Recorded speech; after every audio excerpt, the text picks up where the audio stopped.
morning. This is on State of Florida versus Jamel Demons. Present is Mr. Demons. Mr. Demons, can you hear us? With evidence now being prepped for the YNW Melly retrial on October 9th, the evidence found on YNW Melly's cell phone will be a focus point for the prosecution, as the evidence on YNW Melly's cell phone makes him look extremely guilty. Forensic evidence aside, the cell phone evidence was all gathered by Mark Moretti. How he gathered it, though, was very disturbing. To obtain YNW Melly's cell phone, he went directly to 100K Track, aka Melly's manager, telling Track to hand over YNW Melly's cell phone within 48 hours or be arrested and kicked out of the United States. Did you, as a trained investigator, Jameson Francois to be deported to Haiti, even though he's been in this country since 5 years? Yes, sir. Did you, in fact, that he would not get fed and get any medicine in the jails? I don't know about that in the conversations. Do you think a witness who tells you something that you don't like really gets to the truth?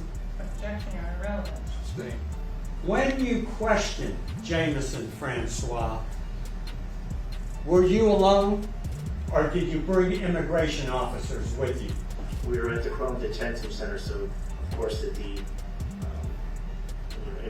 immigration officer had to be there. As that was YNW Melly's lawyer yelling at Mark Moretti for the most questionable police work that he's ever seen. Why this is so important is because 100K Track gave that lead detective Melly's phone in the end. He had no choice to, or else he would have been kicked out of the United States. That cell phone contains 90% of the evidence the prosecutors are using against him. On the cell phone contained incriminating text messages between YNW Melly and his girlfriend, if you read through the lines. Moving on to Friday, November 9th, 2029, 20 UTC, 2018. Message from Melly, Montana to, again, that baby. What does that one say? You don't with me anyways. I peeped it. You can slide, but God knows I wasn't in her and real breaking. You spoiled everything was given to you. You act like a some slide. I keep Orton with cuz at the Not to mention the evidence found on YNW Melly's cell phone of him admitting to doing the crime against Sack Chaser and Juvie. The PC Gambino account asked him if he was okay, and his response was, I did that, and placed a smiley face emoji. And the next message from 10/26/2018 at 16:02 from Eastern Standard Time. The YNW Melly count says what? After that, SHHHH. And could you please stand and point on the right side of the screen exactly which part you're saying where the YNW Melly account says, I did that? I did that. This is the thread ID. This is the text. This is the author. And this is the recipient.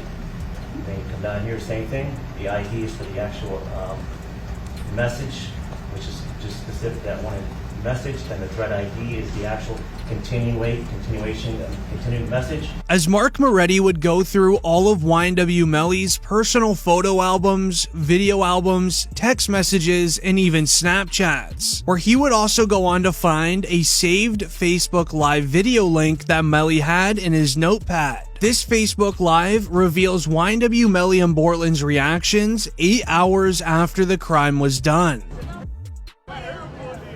You see him?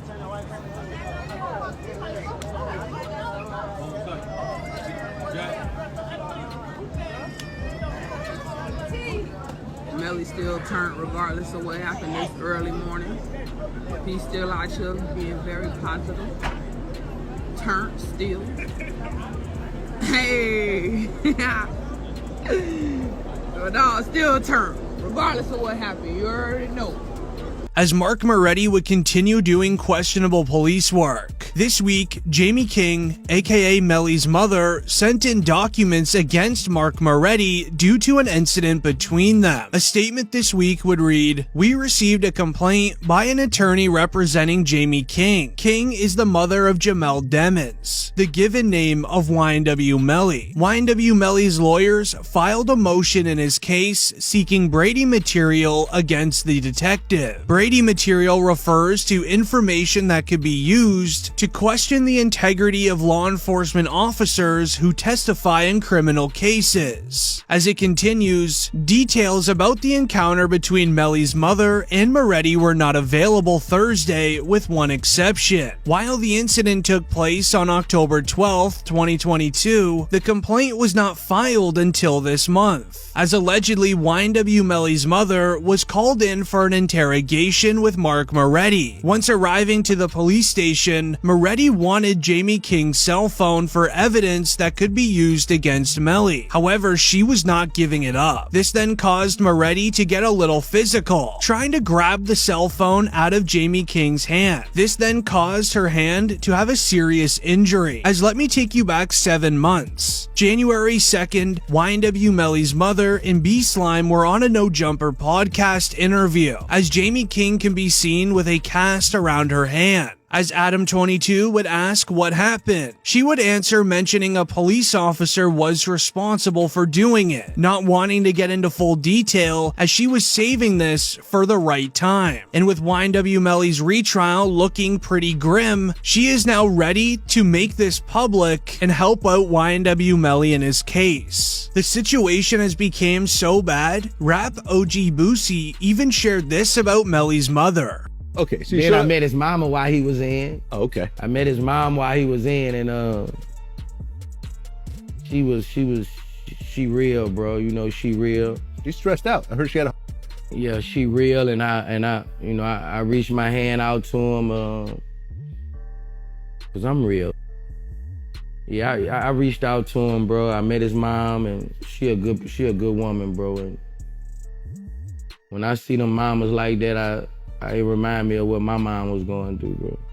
As Jamie King already had a huge involvement in YNW Melly's trial, however, the upcoming retrial will be even more involved. This is because Mark Moretti and the families of Sack Chaser and Juvie know to get the worst out of YNW Melly, you need to go after his mother Jamie King, which is exactly what they've been doing. As we learned, YNW Juvie's sister already reached out to Melly's mother, Jamie King, on social media. What's been going on in the courtroom? Well, Anjanette, it's been a very interesting morning. It did start off earlier with the defense bringing up an issue. Apparently, Juvie's sister posted on, I guess, one of the social media outlets, and she said that she was going to Jamie King, and so that caused a big, issue in the courtroom. It wasn't anything that we got on tape, but it did happen this morning. It was on the record, and she has a bodyguard now. So that was one of the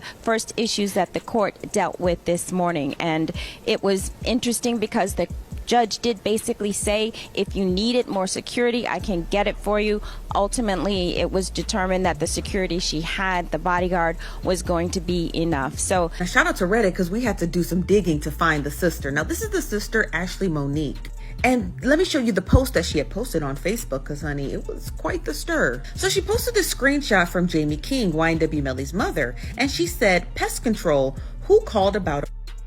Now, that was in regards to a post made by Trayvon Glass on his Instagram page, where he basically said that he's not worried about anything, and if he's come exterminate him. So in a nutshell, Melly's mom is calling Trayvon Glass a, and Monique replied back and says, "A is when you do something wrong and not take responsibility and then go and set somebody up because you're scared to lay down." She goes on to say, "That's not the case here. Fetty was Juvie's friend, not Melly. He was only around because Juvie brought him." Now in the comments, somebody says she better find something safe to do. Another person replied back and says, "Very well said." Another person tagged Jamie, and somebody else said, "Come get."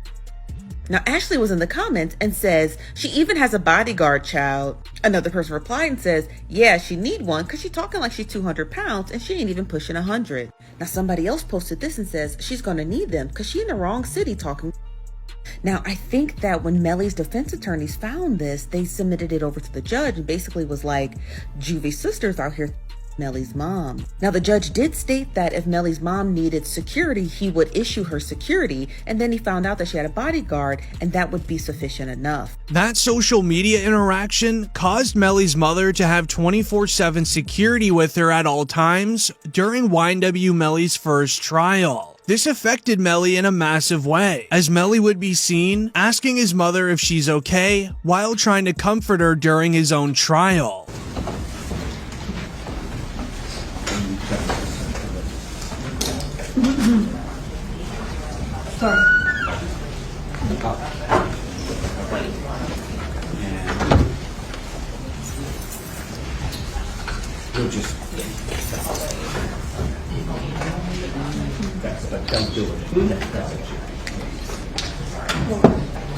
This is then when YNW Melly would send in a request throughout his lawyers trying to have his mother get 24/7 security and to make sure no one can go after his mom. The judge would then grant all of Melly's wishes, making him very happy inside of the courtroom.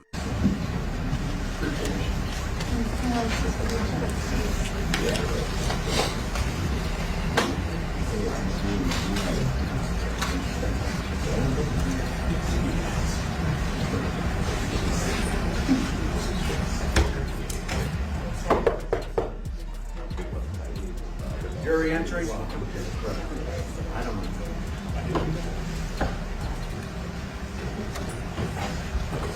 However, things would just get worse for YNW Melly this week. Leading up to Bortland's trial on October 2nd, a week before Melly's retrial, we would now see lawyers putting together the important parts of his 2018 interrogation. As while the 4 YNW affiliates were leaving the recording studio, Bortland would explain the moments leading up to the drive-by. Okay, tell me what happened. Man, I was playing music, getting off the exit. I was already getting sleepy, almost home, you know what I'm saying? And like, just out of nowhere, like, I just heard, you know what I'm saying? So, and I ducked down, you know what I'm saying, in the car, and I almost crashed the car. Let me back you up a few minutes. Where were you coming from? I was coming from the studio, from Fort Lauderdale. Fort Lauderdale studio. Which way did you take?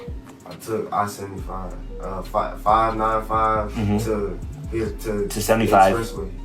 Then you took 75 south? As it's very clear to the officers, Bortland's story just isn't adding up to anything. Bortland is trying to stay as confident about his story, trying to make it seem the most realistic that it can. However, the officers would just end up catching him in his lie. Here's the hard part where we're having a hard time to understand, is that we shut down that entire area and we had officers shoulder to shoulder walk it out.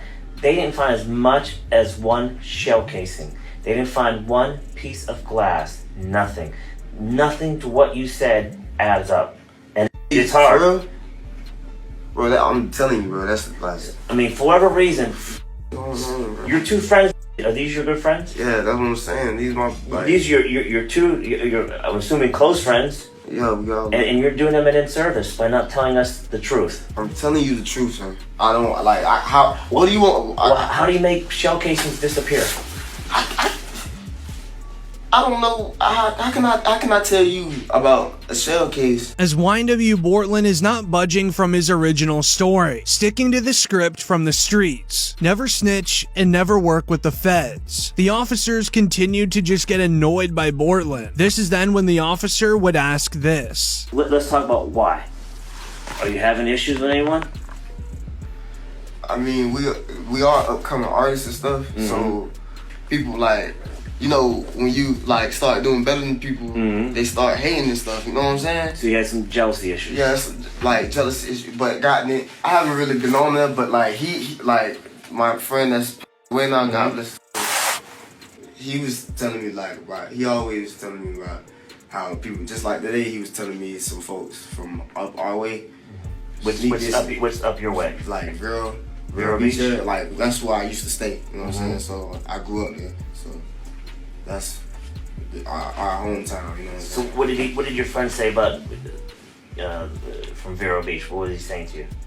He was saying basically just like they go on like Instagram, Facebook, like. See. As the officers now understand, the YNW group is a music label with many artists in the area. It did seem as if there was a chance what Borland was saying is true. However, the interrogation would just go south, as YNW Borland would begin getting angry, as he could tell the officers are not believing his story about the crime. I told y'all the story, and that's it, bro. I don't even want to talk about it no more. Like, cause I told y'all. I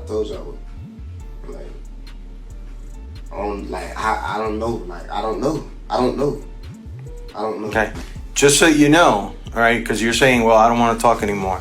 There's going to be a lot more questions. There's, and we're not trying to piss you off. The thing is, we don't know your friends. Yeah. So the reason we have to ask all these questions, because the more we know about your friends, your lifestyle, your friend's lifestyle, your friends, his friends, and the circumstances surrounding today, the more, the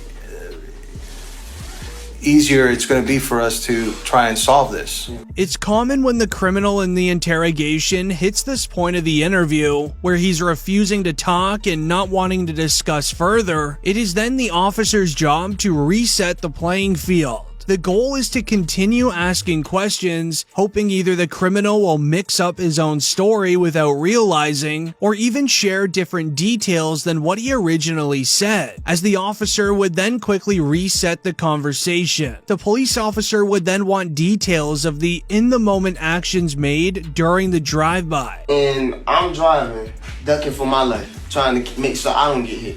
And you telling me, you telling me about shit. I don't know.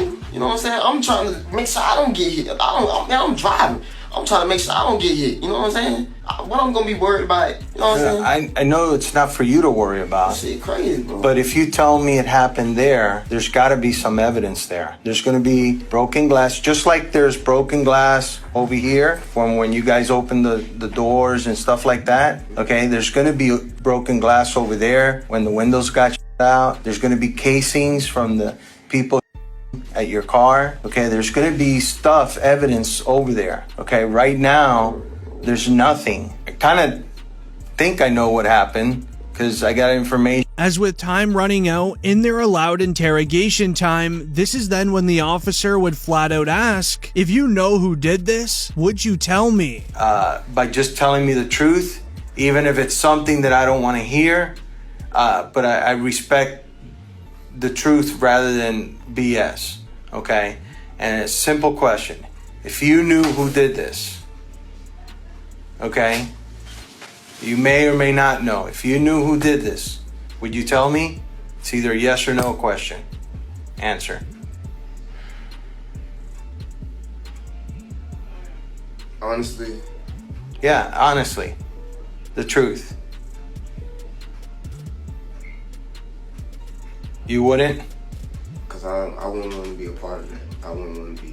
Where YNW Borland does not give a firm yes or no answer using his voice. Instead, he shakes his head side to side, referencing no. This is because if it was Melly who did this crime, saying no to the officer would have caused his voice to come out at a different volume than what he's been using, and that would be due to him lying, as that would then be a clear indicator to police that Borland knows a lot more than what he's sharing. However, the police already had a hunch that it was all a lie. As indicated earlier in the interrogation, there was no signs of broken glass, casings, or anything in the area, as this would later be proven as fact during the YNW Melly trial, as after the Jeep was investigated, it seemed as if this Jeep had no chance of going through a drive-by. Assignment, which is to determine if this is a drive-by.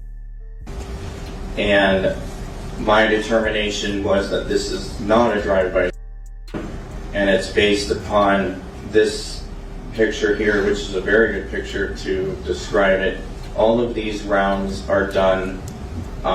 One is done at a stationary position. At a stationary position when all but one of these rounds are going in. The one round that has some movement in it, which is round site L here, the actually moving in that to create the little bit of a that you see there. Okay, a lot of information in that answer, so let's break it down a little bit. You mentioned so I'm gonna zoom in on site F. Number, you said 17 outside the car. How many rounds were inside the car? 3. And can you exclude the for Mr. Williams and Mr. Thomas as coming from outside of the car? Yes. From the driver's side back seat. As to the shot that Christopher Thomas, where did that emanate from? Driver's side back seat. Okay. Is it possible for there to have been 2 inside that car? No. Why not? There is no time.